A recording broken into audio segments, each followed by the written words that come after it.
क्या है, मोशन कहते किसको है, मोशन आखिर हम लोग क्यों पढ़ते हैं। ठीक है, सारी चीजें हम एक ही वीडियो में कवर करने की कोशिश करेंगे, हो सकता है इसके पार्ट्स बाय पार्ट्स लाकर दिखा सकते हैं आपको। सबसे पहले देखिए मोशन को डिफिनेशन से समझेंगे क्या होता है। लिखा हुआ common characteristic of all the moving bodies, all the moving bodies, यहाँ पे कॉन्सेप्ट में क्लियर है, moving bodies is that they are change their the position with the respect time, यानी कि टाइम के साथ क्या करेगा, अपने पोजीशन को चेंज करता है, मोशन कहलाएगा। ठीक है, सबसे बड़ा यहाँ पे है। ठीक है, अब इसी बार कोई आपके पास एक कार है और कार क्या कर रहा है, 10 के स्पीड से 15 के स्पीड से चल रही है। इसका मतलब ये हुआ बच्चों कि वो क्या है, मोशन में है। अगर ये कह दे क्वेश्चन कि रेस्ट की बात कर देंगे, common characteristic of the all the non moving bodies is that they are not change their position with the respect to time. अब यहां पे कंडीशन क्या होगा बच्चों, अगर मान लीजिए कोई ऑब्जेक्ट है, जस्ट मान लीजिए कि मार्कर है, ठीक है, ये बेचारा तब तक ये रेस्ट में रहेगा जब तक टाइम के अनुसार या इस पे कोई एक्सटर्नल फोर्स ना लगाते हैं हम। अगर इसको कुछ फोर्स नहीं लग रहा है, कुछ टाइम नहीं लग रहा है, तो समझिए कि क्या रेस्ट में है।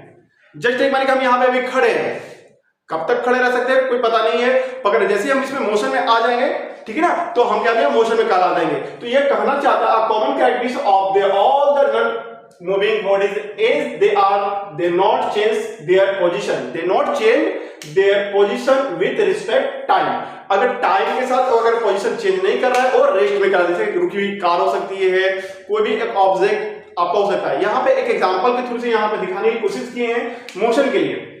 ठीक है बच्चों, ये कार है, ठीक ना, ये क्या कर 30 किलोमीटर पर सेकंड का स्पीड से क्या कर रही है, मूव कर रही है, ठीक ना। और ये मूव करेगी तो इसमें समय भी लग रहा है और डिस्टेंस भी क्या हो रहा है, पोजीशन भी चेंज हो रहा है। तो इस कंडीशन में क्या कहला रहा है, मोशन कहला रहा है। अब यहां देखेंगे बच्चों, अगर मान लीजिए कि रेस्ट में है, अब ये देखिए ये जो कार दिख रहा है बच्चों, ये क्या है, रुकी हुई कार है और इसकी जो स्पीड दे रखी है, ठीक ना, 0 मीटर पर सेकंड की स्पीड से क्या कर रहा है, ये चल रहा है। अब यहाँ पे 0 मीटर चल रहा है, कोई टाइम भी नहीं लगा है और ये मीटर भी डिस्टेंस ट्रेवल नहीं किया है, इसलिए इसको क्या कहेंगे, रेस्ट फॉर्म में ये हो जाएगा। ठीक है ना। इसके बाद देखेंगे हम मोशन के कितने टाइप्स होते हैं, देखेंगे बच्चों यहाँ पे मोशन को कितने टाइप्स के द्वारा बताया जा रहा है। देखिएगा type of motion, type of motion पहले लीनियर मोशन, ठीक है, लीनियर में curvilinear motion, rotational motion, circular motion, oscillation motion, uniform और नॉन यूनिफॉर्म मोशन।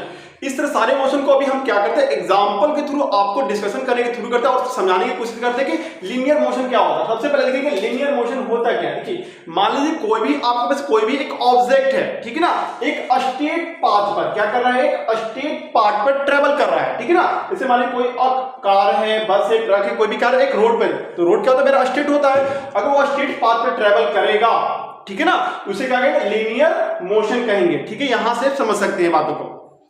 इसके बाद लिखा कर्वीलिनियर मोशन। कर्वीलिनियर मोशन कैसा होता है बच्चों, मान लीजिए कोई ब्रिज है, ठीक है, क्या है, अगर कोई ब्रिज है, अगर ब्रिज पे अगर कोई कार मूव कर रही है, कोई कार मूव कर रही है, तो वो क्या कहलाएगा, कर्वीलिनियर मोशन कहलाएगा।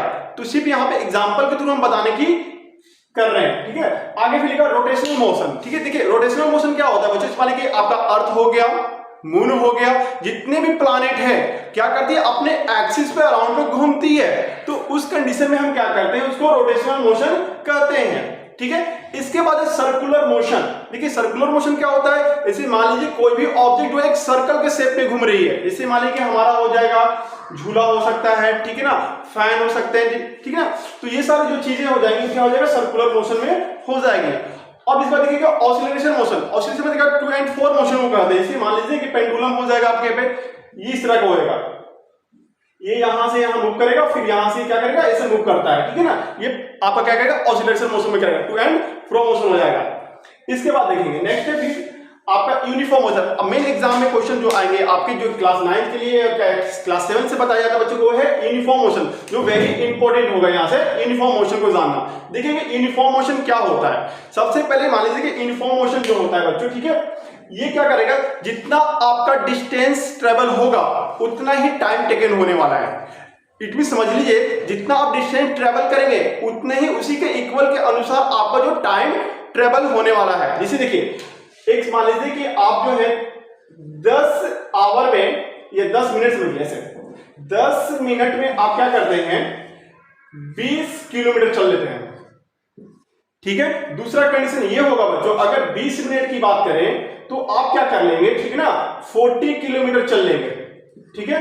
अगर हम 30 मिनट की बात करेंगे तो आप क्या करेंगे, 60 किलोमीटर चलेंगे। तो इस तरह से आप डिस्टेंस ट्रेवल कर रहे हैं, यानी कि 10 मिनट में 20 किलोमीटर चले, 20 मिनट में 40 किलोमीटर चल दिए, 30 मिनट में क्या कर दिए, 60 किलोमीटर चल दिया। यानी कि एक रेशियो, टाइम जितना आपका ट्रेवल, जितना इंटरवल ले रहा है उतना ही आपका डिस्टेंस का भी इंटरवल हो रहा है। तो इस कंडीशन में आप क्या कर रहे हैं, यूनिफॉर्म मोशन में कर रहे हैं, ठीक है ना। चलिए, एक इसका नॉन यूनिफॉर्म में क्या होगा, टाइम कुछ लगेगा, डिस्टेंस आपको कुछ लगने वाला है। मान लीजिए आप टाइम जो है, मान लीजिए 10 मिनट लगा था अभी 20 किलोमीटर चलने में, तो अब क्या होगा, मान लीजिए कि आपका जो 20 मिनट में आप मान लीजिए कि चले हैं तो 25 किलोमीटर चले हैं, तो यहाँ पे जो होगा वो नॉन यूनिफॉर्म मोशन में आप है, माने कि टाइम जो है आपका कभी ज्यादा लग रहा है कभी कम लग रहा है, ठीक है ना। तो इस कंडीशन में आप क्या कर रहे हैं, नॉन यूनिफॉर्म मोशन में आ जाएंगे, ठीक है।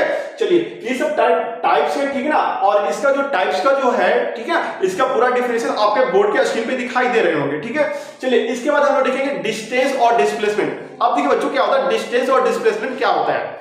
डिस्टेंस जो होता है बच्चों, ठीक है ना, अगर मान लीजिए हम कोई भी डिस्टेंस कवर करते हैं, क्या करते हैं, कोई भी डिस्टेंस को अगर हम कवर करते हैं, वो मेरा क्या कहता है, डिस्टेंस ही कहलाता है। जैसे कि यहाँ पे लिखा हुआ है बच्चों, लिखा हुआ है actual path travel by the particle with respect to time, यानी actual path travel by the particle, यानी पार्टिकल मतलब कोई भी ऑब्जेक्ट हो सकता है, कोई भी बॉडी हो सकता है आपका, जो क्या कर रहा है, रिस्पेक्ट टू टाइम से क्या कर रहा है, डिस्टेंस को ट्रेवल कर रहा है। जैसे मान लीजिए कभी मैं यहाँ हूं, अगर यहाँ से अगर यहाँ ऐसे चलकर मैं मान लीजिए डिस्टेंस ट्रेवल किया, मेरा ये एक्चुअल पाथ हो गया, और यही एक्चुअल पाथ जो कहलाएगा, क्या कहलाएगा, डिस्टेंस कहलाएगा हमारा। जैसे कि यहाँ एग्जांपल के थ्रू बताने की कोशिश करेंगे बच्चों। देखिए, जैसे मान लीजिए आपका एक पाथ बना दीजिए, मतलब कि ये मेरा एक पाथ है और एक ऐसा है, यहाँ पे मान लीजिए ए नाम का कोई बंदा है और एक अगर इसको यहाँ पहुंचना है, अब ये क्या करेगा, यहां से ट्रेवल करेगा, यहां से ट्रेवल करेगा और ट्रेवल करके यहां तक पहुंचेगा। मान लीजिए यहां से यहां का डिस्टेंस जो है, यहां से यहां डिस्टेंस 5 मीटर है और यहां से यहां 6 मीटर है। तो हमसे पूछेंगे इसका डिस्टेंस कितना ट्रेवल हुआ टोटल, तो हम बोलेंगे सर यहां से 11 मीटर इसका डिस्टेंस ट्रेवल हुआ, ये 5 मीटर है, ये 6 मीटर है। तो ये इसका इक्वल पाथ है, एक्चुअल पाथ था, यानी कि ए से कहां गया, बी गया, फिर बी से कहां गया, सी गया। तो ये इसका एक्चुअल पाथ, ये डिस्टेंस कहलाएगा आपका, ठीक है। अब यहां पे देखिए बच्चों, यहां पे समझेंगे आप डिस्प्लेसमेंट, क्योंकि यहां भी कंफ्यूजन होता है, डिस्टेंस और डिस्प्लेसमेंट में ही क्या होता है, सबसे ज्यादा कंफ्यूजन होता है। डिस्प्लेसमेंट क्या होता है बच्चों, ये सबसे शॉर्टेस्ट डिस्टेंस होता है, लिखा है shortest distance travel by the particle with the respect to time, यानी शॉर्टेस्ट डिस्टेंस माने जितना शॉर्ट तरीके से, मान लीजिए आपका स्कूल है और आपका घर का डिस्टेंस है, तो आप सोचते हैं कि घर से स्कूल सबसे शॉर्ट डिस्टेंस से जाए, ठीक है ना। तो उसी तरह से मान लीजिए यहां पे देखिए, सपोज कीजिए कि आपका जो है घर सी पे है, आपका घर कहां है, सी पर है, और आपका स्कूल जो है ए पॉइंट पर है। तो आप सोचेंगे इसी रास्ते से जाए हम, ए से डायरेक्ट, अगर आप चलेंगे इस तरह से, ए से जाएंगे, पहले बी पे जाएंगे और फिर बी से ए पे जाएंगे, तो डिस्टेंस क्या लगा है, ज्यादा लग रहा है आपको, ज्यादा लगेगा तो समय भी क्या लगेगा आपका, ज्यादा लगेगा। और डिस्प्लेसमेंट क्या कहता है, शॉर्टेस्ट डिस्टेंस को कहते हैं, कि आप डायरेक्ट क्या करेंगे, सी से ए पे चले जाएंगे, ठीक ना, और फिर स्कूल से फिर घर पे आएंगे तो ए से सी कहां आएगा, सी पे चलेंगे, आपका डिस्टेंस क्या है, शॉर्टेस्ट पाथ है आपका, और इसी को क्या कहते हैं आप, डिस्प्लेसमेंट कहते हैं, ठीक है। तो यहाँ पे बहुत सारे एग्जांपल के थ्रू आप समझाने की कोशिश करें। मान लीजिए कि आप जो है मार्केट जा रहे हैं या कहीं स्कूल जा रहे हैं, तो आप अगर सबसे शॉर्टेस्ट पाथ को क्या करते हैं, फाइंड करते हैं, और जो शॉर्टेस्ट डिस्टेंस फाइंड करते हैं वो क्या कहलाता है, आपका डिस्प्लेसमेंट कहलाता है। अब इसके बाद बच्चों हम देखेंगे स्केलर क्वांटिटी क्या होता है, वेक्टर क्वांटिटी क्या होता है।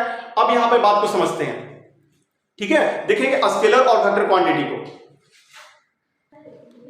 देखेंगे स्केलर क्वांटिटी। स्केलर क्वांटिटी क्या बच्चों, लिखा हुआ है it has magnitude and no specific direction, ठीक ना। स्केलर के पास क्या होता है, उसका खुद का डायरेक्शन नहीं होता है, ठीक है ना। व्हेन फिर लिखा हुआ, जबकि यहां लिखा हुआ वेक्टर क्वांटिटी क्या होता है, it has magnitude as well as direction. इसमें क्या होता है वेक्टर क्वांटिटी में, इसके साथ मैग्नीट्यूड के साथ साथ इसका डायरेक्शन भी होता है। अब समझिए सर कैसे सर होता है, यहां लिखा हुआ बता रहे हैं, एग्जांपल देंगे यहां पर आपको समझ में आएगा। यहां लिखा हुआ है distance is a scalar quantity, distance is a scalar quantity when displacement is the vector quantity. यहीं पर आपको 2 नंबर का काम हो चुका है। अब यहां पर देखेंगे स्केलर क्वांटिटी को समझेंगे कैसे, आखिर इसमें डायरेक्शन क्यों नहीं होता। अभी हमने बताया डिस्टेंस बता रहे थे, डिस्टेंस में एक्चुअल पाथ होता है। अब यहां मान लीजिए कोई ऑब्जेक्ट है, मान लीजिए यहां से यहां इसको जाना है, यहां मान लीजिए ए पॉइंट है, यहां बी पॉइंट है और यहां क्या है सी पॉइंट है और इसको सी पे पहुंचना है। क्या करना, सी पे पहुंचना, तो यहां जाएगा फिर यहां जाएगा। इसको दो डिस्टेंस ट्रैवल किया, पहले तो यहां साउथ में गया फिर ईस्ट में गया। पहले क्या किया, इधर नॉर्थ होता है बच्चों, ये क्या होता है साउथ होता है, ये इधर ईस्ट हो गया, इधर क्या हो जाएगा वेस्ट हो जाएगा। ठीक है, ये पहले साउथ गया फिर साउथ से ईस्ट तरफ गया। क्यों किया जाएगा, इसको सी पे पहुंचना था पर इसने डायरेक्शन का इस्तेमाल नहीं किया और डायरेक्ट घूमकर यहां पहुंचा है, तो इसलिए क्या कहलाएगा, ये स्केलर पॉइंट, इसमें डायरेक्शन पता नहीं होता है। जबकि डिस्प्लेसमेंट में क्या होता है बच्चों, इसको डायरेक्शन पता हो। जैसे देखिए अब यहीं पे इस तरह का फिगर फिर से बना लेते हैं। अब यहाँ देखिए ए है, यहाँ बी है, यहाँ सी है, यहाँ पता है शॉर्टेज पाथ होता है। क्या करेगा, डायरेक्शन फाइंड करेगा, डायरेक्शन फाइंड करेगा, सी से ए से सी पे जाने की कोशिश करेगा, ए से करेगा सी से, इसको डायरेक्शन पता चल चुका है। ठीक है ना, डायरेक्शन पता चल गया और ये क्या कहलाएगा, डिस्प्लेसमेंट कहलाएगा। और डिस्प्लेसमेंट जिसमें डायरेक्शन पता चल लेता है, मैग्नीट्यूड पता चल जाता है, वो क्या कहता है, डिस्प्लेसमेंट कहलाता है। ठीक है, अब इसके साथ साथ हम कुछ न्यूमेरिकल कर लेते हैं, बेसिक न्यूमेरिकल करेंगे और बेसिक न्यूमेरिकल के बाद हम लोग क्या करेंगे, इसके आगे वाले चैप्टर को भी, इसके आगे वाले टॉपिक को भी पढ़ेंगे इसके पार्ट 2 वीडियो में। पहले हम लोग देख लेंगे कुछ न्यूमेरिकल को कर लेते हैं। पहले देखिए न्यूमेरिकल नंबर 1,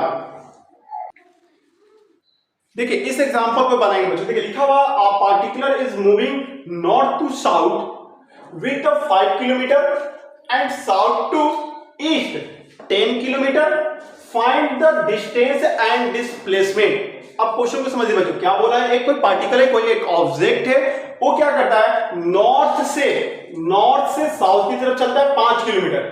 ठीक है, और इसके बाद वो कहता है साउथ से चल जाता है ईस्ट की तरफ 10 किलोमीटर और हमसे पूछ रहा है कि डिस्टेंस फाइंड कीजिए और इसका डिस्प्लेसमेंट फाइंड कीजिए।